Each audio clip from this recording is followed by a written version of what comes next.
Gervonta Davis and Jake Paul exchange words ahead of fight. Jake Paul is set to enjoy a significant size advantage over Gervonta Tank Davis, and the reality of that edge was clear during their first face-off. I wake up every minute with the fever dreams. I push my mind to a limit where it needs to be. I work blind, got vision I don't need to see. I'm picking mind over matter, I believe in me. I need to find more hours in the day to breathe. Need to find more power in the way I be. And when my mind turns sour with the Ahead of their November 14 showdown on Netflix, Paul and Davis went head-to-head in a verbal sparring session on stage. Though with an 8-inch height advantage, it looked more like a face-to-chest encounter. The YouTuber towered over his opponent, whose last fight came at 135 pounds, making the size difference impossible to ignore. The press conference only added fuel to the fire, with Davis promising nothing less than a knockout. I'm gonna beat your ass and I'm gonna beat Jaden Love ass. On my mama, I'm gonna beat both of y'all ass.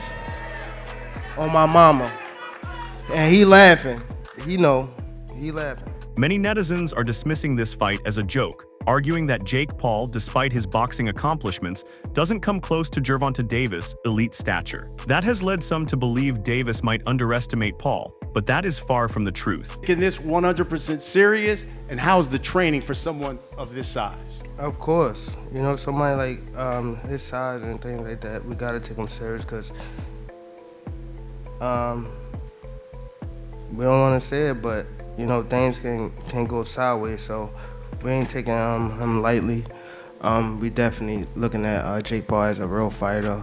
I watch him when I'm training, when I'm home from the gym, and you know, we're not taking him lightly. You know, again, it's gonna be good for the sport.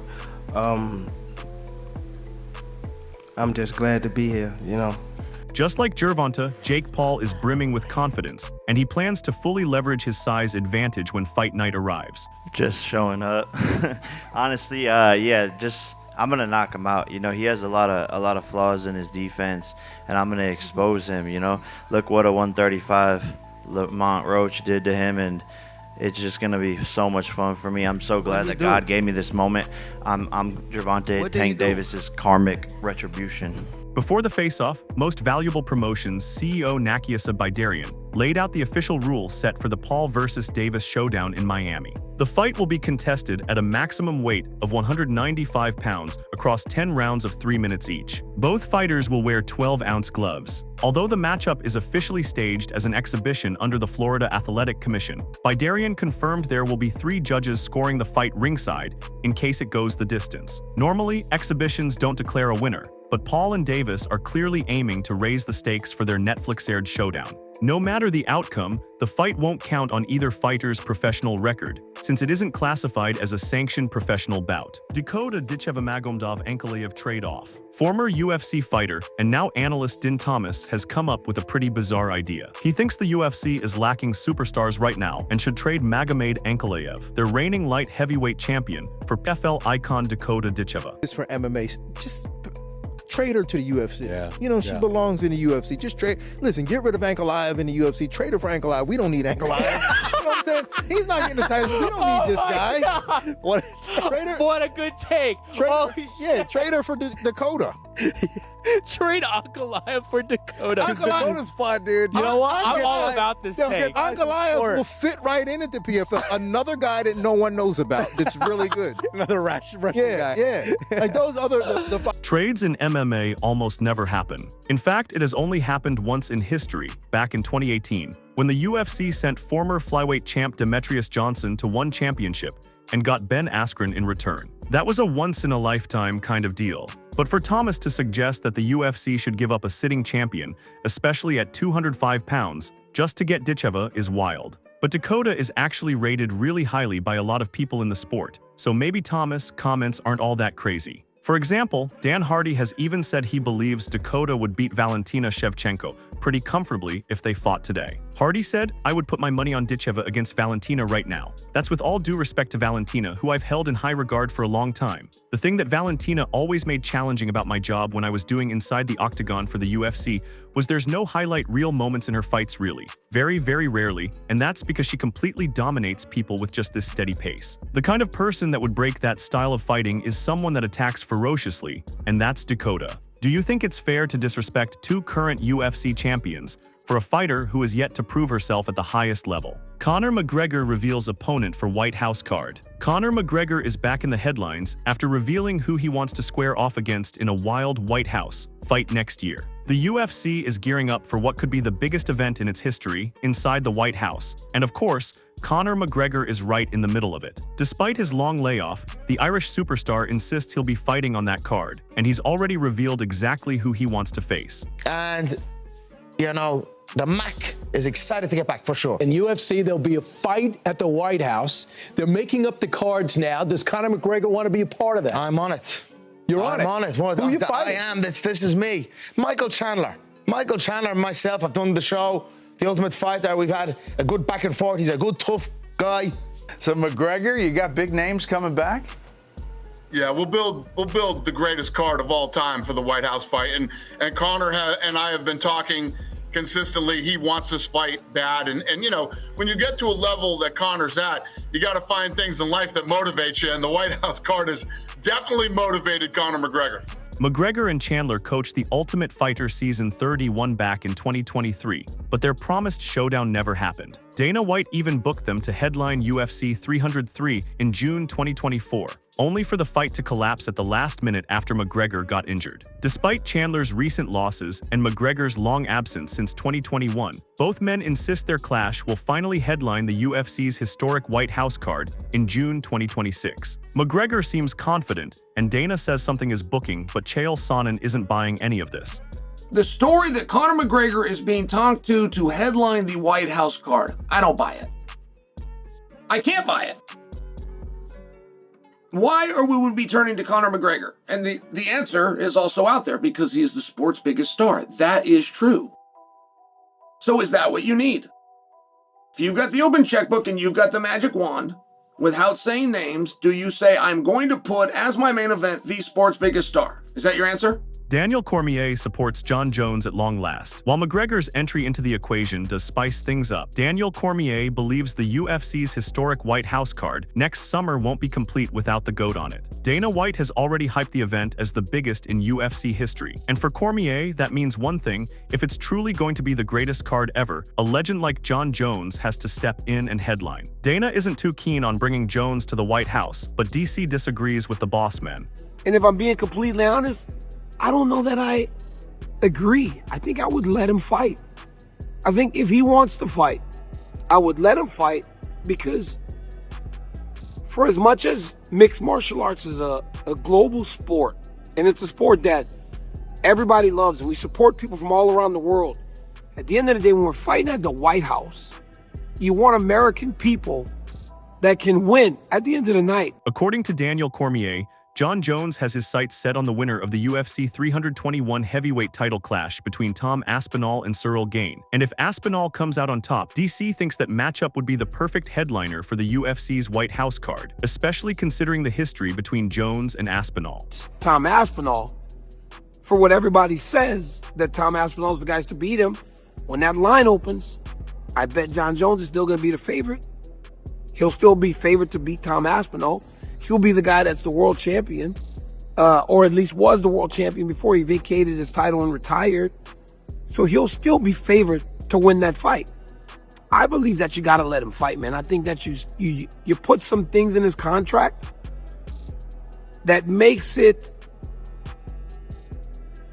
very costly to not follow through. Cormier acknowledges that the UFC is a worldwide organization with champions from every corner of the globe. But for him, the White House event celebrating America's 250th birthday should feature the very best American fighter. And in his view, that fighter needs to be someone with a real chance of walking away victorious. Tom Aspinall gives his thoughts on Miss Jon Jones' fight. Tom Aspinall had been chasing a showdown with Jon Jones for nearly 2 years. But every time it seemed close, Jones was busy pursuing Stipe Miocic or eventually stepping away from the sport. That waiting game forced Aspinall to spend valuable time on the sidelines, time he didn't want to waste, knowing every fight could be a step closer to the top. Aspinall said, "There were a lot of times when the UFC would tell me, right, the Jon Jones fight is happening in 3 months, for example. So we'd start the training camp, the intensity would go up, and then the date would get moved. That happened like 3 or 4 times, and then eventually he retired. So it wasn't like I was literally sat waiting for the full year. I did think that the fight was going to come. Everyone was saying, "Why are you waiting?" I wasn't waiting. I was getting told that the fight was happening, so there was nothing I could really do. My hands were completely tied by the UFC. As for his build-up to the upcoming clash with Ciryl Gane, Aspinall says everything is falling perfectly into place, and he can hardly wait to step back into the octagon and prove himself once again. How's the confidence levels? Confidence level's great. Confidence level's great. I believe that, well, I am the best heavyweight in the world, but I want to show everyone that I'm the best heavyweight in the world. Ciryl Gane's lost 2 title shots, and I want to give him his 3rd title shot loss and get him. Will the 3rd time be the charm for Ciryl Gane? Darren Till goes off on MMA Guru. Fresh off his recent knockout over Luke Rockhold in a boxing ring, Darren Till is brimming with confidence, so much so that he's throwing shade and picking fights he probably shouldn't. For instance, he recently went after YouTuber MMA Guru, taking aim at his hot takes on the sport. Till said, "Who's getting real tired of the fat cunt smelly twat MMA Guru? Like I am tired of him now. Like, yeah, we know you speak your mind, but you are fat and you are definitely smelly. What's your comeback, mate? F***ing fat cunt. Keep your mouth shut because you'd get strangled in the street." The MMA Guru was quick to fire back, saying, "How this bloated mong Darren Till reacts to seeing me join his little interview.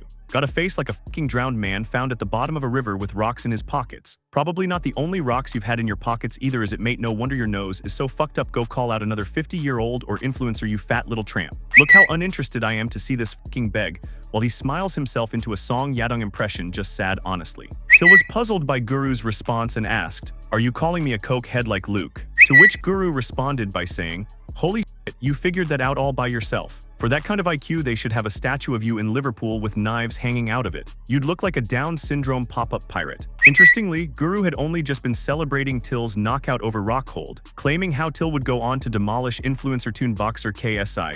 But that's just how fast the night changes, unfortunately. Take Kayla Harrison, for example. A few months ago, she was a bantamweight contender, but right now, she's the UFC 135-pound champion, who'd be taking on Amanda Nunes in late 2025. Take Kayla Harrison, for example. A few months ago, she was a bantamweight contender, but right now, she's the UFC 135-pound champion, who'd be taking on Amanda Nunes in late 2025. Kayla Harrison reveals how tough it is to be a UFC champ. In just a few months, Harrison's life has undergone a huge transformation, and in a recent interview, she opened up about the stark difference between her life before and now. I think the biggest change for me has been that there's more. Like, there's more eyes. Now, all of a sudden, everyone has an opinion about what you're doing. There's more asks. Like,